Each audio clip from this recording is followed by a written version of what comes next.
Well, hello everyone, and welcome to Friday. It is June 19th, or Juneteenth, here at Cord Cutting Today, and we're inching ever closer to the official start of summer.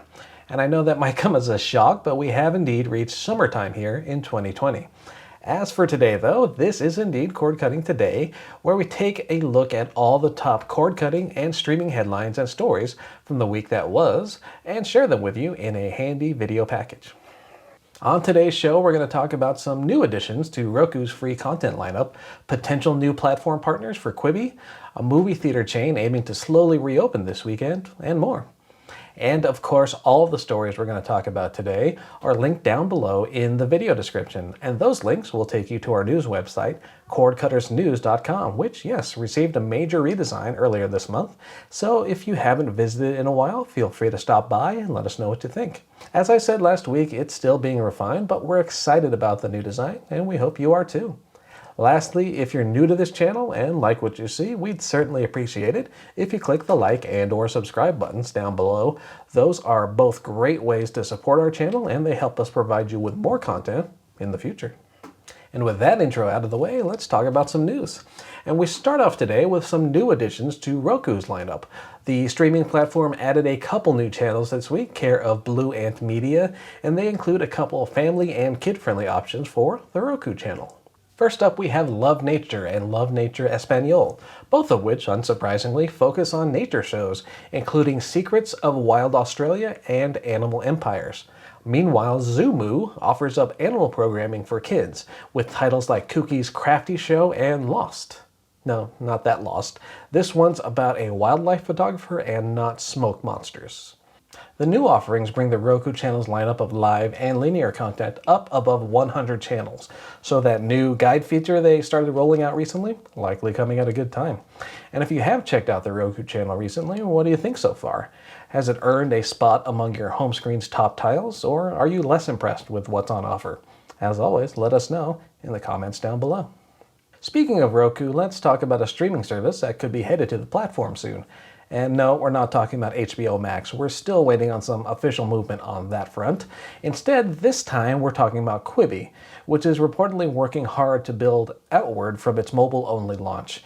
The short-form video service recently added Apple AirPlay and Chromecast support, and now it's reportedly in talks with both Roku and Amazon to bring its app to their respective platforms. Those talks are said to be in the early stages, but a Quibi app on Roku's and Fire TV devices seems like a smart move. Quibi famously launched earlier this year, focused solely on mobile-only watching, and the ability to cast content to your TV didn't come until after the service launched. Making it easier to view content, especially via platforms as popular as Roku and Fire TV, seems like a good move. But again, nothing official has been released, so we'll continue to keep an eye on the situation. And we've reported on a number of signs that Quibi has been struggling to attract subscribers, and recent updates only add to that situation. Case in point, a report that Quibi could miss its sign-up targets by around 5 million subscribers.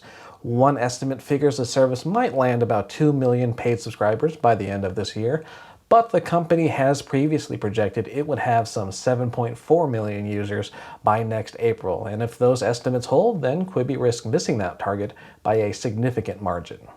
Now, the company reported about 1.6 million active users back in May, but with some rather generous trial periods in the mix, so it's unclear how many of those folks will opt to pay up once their trials run out. And Quibi currently runs for $4.99 per month with ads and $7.99 without ads.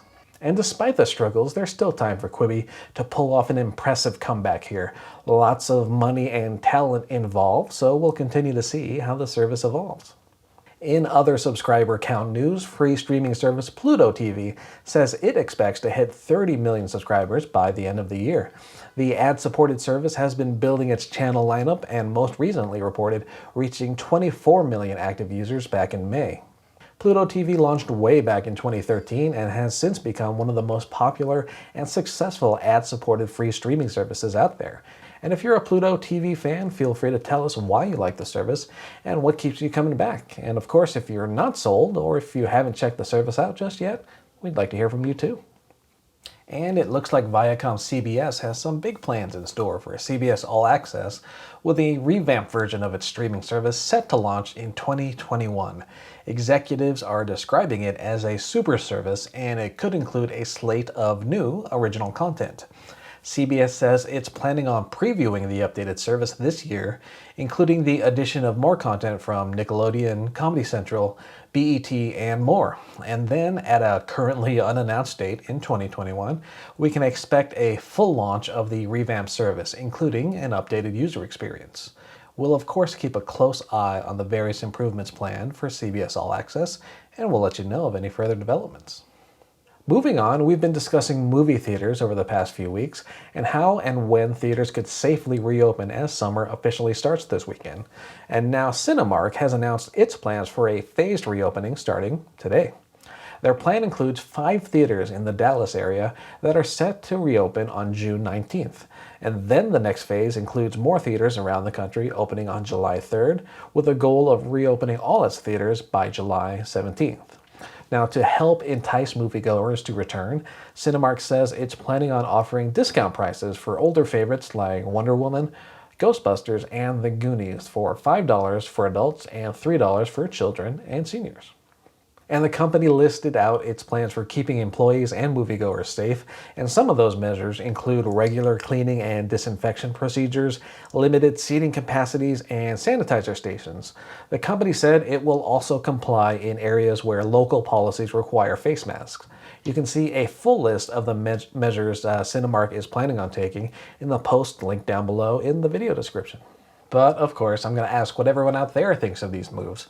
Are the phased reopenings and new procedures enough to get you back into theaters? Well, you know where to let us know. Meanwhile, Google has reduced the price of its current Chromecast model.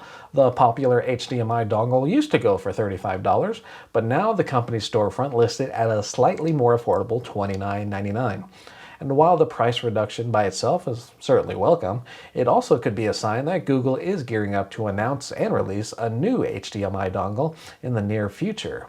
We've reported in the past about a next-gen device that could be running Android TV, and we've even seen purported product shots of the new gadget. But still, no official word as of yet from Google itself. We're not even sure what it's going to be called, whether it'll be called Chromecast or something else. In the meantime, however, if you've been looking for an affordable way to cast video to your TV, well, Google's made it a bit easier for you now. And if you need a reminder, the current gen Chromecast supports up to 1080p video at up to 60 frames per second, and supports apps like Netflix, Disney+, Hulu, Prime Video, and more. And finally today we have some updates on the T-Mobile outage that caused problems for thousands of customers earlier this week. So on Monday, T-Mobile experienced a system outage that lasted for several hours, and by the time networks were back up and running, tens of thousands of users had reported having issues making or receiving calls. Sites like Down Detector had collected tons of outage reports, including some from AT&T and Verizon customers, but it's possible many of those folks were trying to reach T-Mobile customers who were affected by the company's outage. Later in the week, T-Mobile followed up to say it had pinpointed the source of the issue and blamed a failed fiber circuit in the southeast region. And once that circuit failed, backup systems and processes that were supposed to address the issue also failed and helped overload systems, leading to the widespread outage. In all, the outage wasn't resolved until late Tuesday, some 13 hours after the first reports came in. As T-Mobile President of Technology Neville Ray said in a blog post yesterday, "We didn't meet our own bar for excellence." The outage was enough for the FCC's Ajit Pai to tweet out that he's demanding answers and that the FCC will launch a full investigation into the matter. However, historically speaking, Pai has been rather hands-off when it comes to regulating telecom, so we'll have to wait and see if this tweet was just a threat or something more. Either way, we'll keep you up to date on the latest. And that wraps up another edition of Cord Cutting Today. And as always, thank you so much for tuning in. We sincerely appreciate it.